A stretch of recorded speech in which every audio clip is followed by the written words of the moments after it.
While watching the GTA 6 trailer, you might have missed some very subtle details, like people's feet kicking up sand as they run, entire interiors being generated in buildings, and light refracting through Lucia's ear. These are just 3 examples of the 6 new major patented technologies that Rockstar has created for GTA 6, all aimed towards making it the most realistic game that we've ever played. Thousands of unique interiors, the most realistic NPCs we've ever seen in gaming, and major new upgrades to online. So today, let's thoroughly break down the revolutionary technology of GTA 6, starting with the interior generation patent. For years, there has been this rumor floating around about the possibility for 70% of all buildings in GTA 6 to be enterable, and this new patent makes the theory sound very plausible. In 2017, Rockstar filed a patent for a new technology that allowed them to generate unique in-game interiors by simply typing keywords that fit the description of what they want it to look like. The parameters can range from being a simple on and off, so for example to control an optional rug appearing or not, to any value, an example being the amount of books on a shelf or the degree of dirtiness on a door. By using various different keywords such as luxury, dirty, worn down, or modern, the developers can fit each interior to a certain aesthetic without having to manually create each one. Rockstar used the capability to generate different tints of color on clothing for NPCs in RDR2 to ensure that they didn't all look similar to one another. The patent also details a system that allows the players to edit these features as well, which implies that whether it be in GTA 6's single player or online, we will be able to create and design our own homes, though to what degree is currently unknown. The technology doesn't just work for individual interiors, but can also be utilized towards a bunch of interiors in a localized area. An example would be that instead of individually making each building an interior for a run-down, trashy place like Sandy Shores, they could instead give the keywords run down or abandoned to every interior in the area, giving the entire town the exact same feel. Now, this is one that I am personally looking forward to, the NPC AI patent. NPCs in GTA 5, while advanced for the time, are pretty straightforward. They follow a set path, don't interact with the environment at all, and have a hard time dealing with adverse situations, especially while driving. Even in RDR2, NPCs only had the ability to react to situations happening within their close proximity, and their reactions to such situations were very limited. However, Rockstar fixed this issue with their new NPC AI model. This new technology now means that NPCs can consider factors like traffic, as well as account for changing lanes when parking cars, anticipating a road exit, and weather conditions. The technology also allows for more NPC-controlled cars in a single area, making driving in places like Vice City more realistic with a denser population of cars on the road. NPCs and vehicles can also plan accordingly in case there is any type of road blockage, and this also applies to cop cars as well, so gone are the days of swerving out of the way at the last minute in order to mess up the cops. But hey, if this better pathing gets NPCs to stop turning into me while I'm headed down the road at Mach 5, resulting in me deleting that NPC from existence, I'm all for it. Now we need to discuss arguably the most important technology that Rockstar could create when it comes to making a realistic game world like GTA, the animation system patent. In previous Rockstar games, each of the characters, especially NPCs, only had a select few animations that would trigger for certain conditions. They could walk down the street, climb a flight of stairs, run away from gunfire, basic movement like that. Each of these different animations had to be individually created by Rockstar's animation team, and even worse is each set of animations had their own separate movement tree from one another. But this patent created in 2023 made it so that instead of creating a different animation for each individual situation, the technology will instead use a collection of building blocks within the character model to accurately create diverse animations. Whether the NPC is tired, walking in the rain, or eating something, for example, the building blocks can now easily portray each movement in a very unique way. In fact, we've actually seen an example of this technology already in the 2022 leaks. Though I can't show it for obvious reasons, there is a clip of Jason crouching down while covering his face with his gun, and we could clearly see what keywords were used to give Jason this animation: combat, crouch, left wide, long gun, under fire, and move. Another example from the leaks is when a cop is under fire from the protagonist and is constantly shifting his height to match the cover that he is standing behind, whether it be a car or a fence. You can probably guess from this technology that removing even one of these words would give you an entirely unique animation, though only to the degree of what that word was responsible for.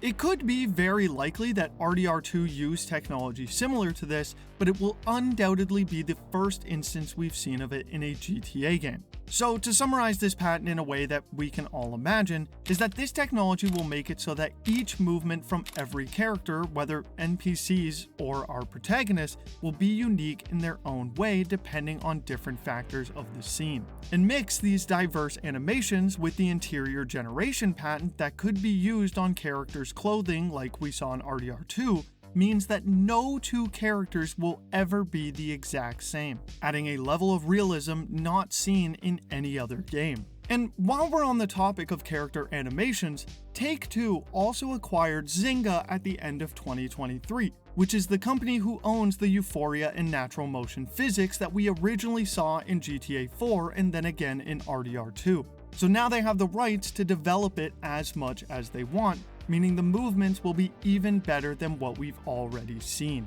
And I want to give a quick shout out to TobyLobin30 for the very detailed analysis of this technology over on Reddit.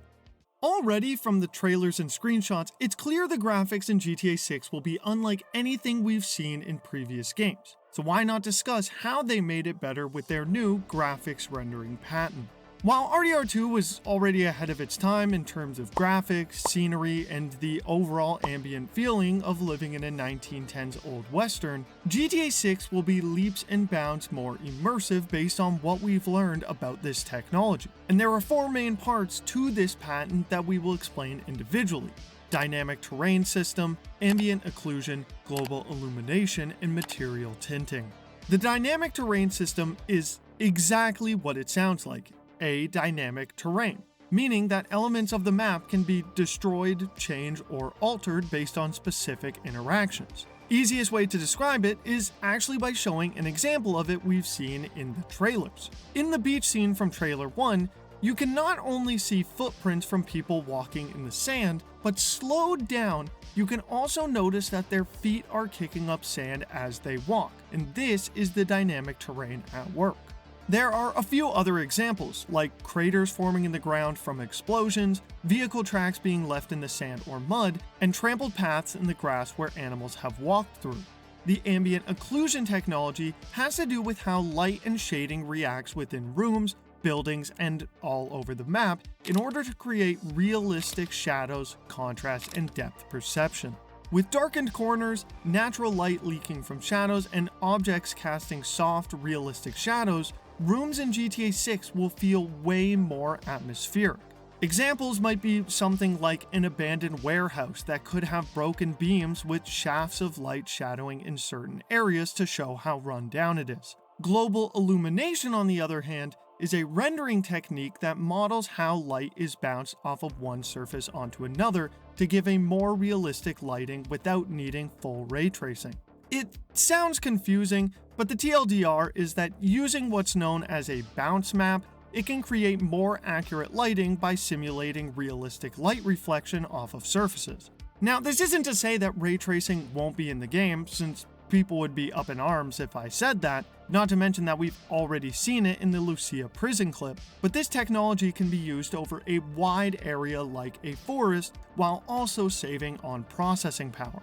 And material tinting is a system that can dynamically change the appearance of objects, whether it be color, the wetness, reflectiveness, etc. This is a more upgraded version of what we talked about with interior generation usage in RDR2 with the different colored clothes. But now this could be used for vehicles as well, to have mud cover the car and then have rain clean it off in a very realistic way.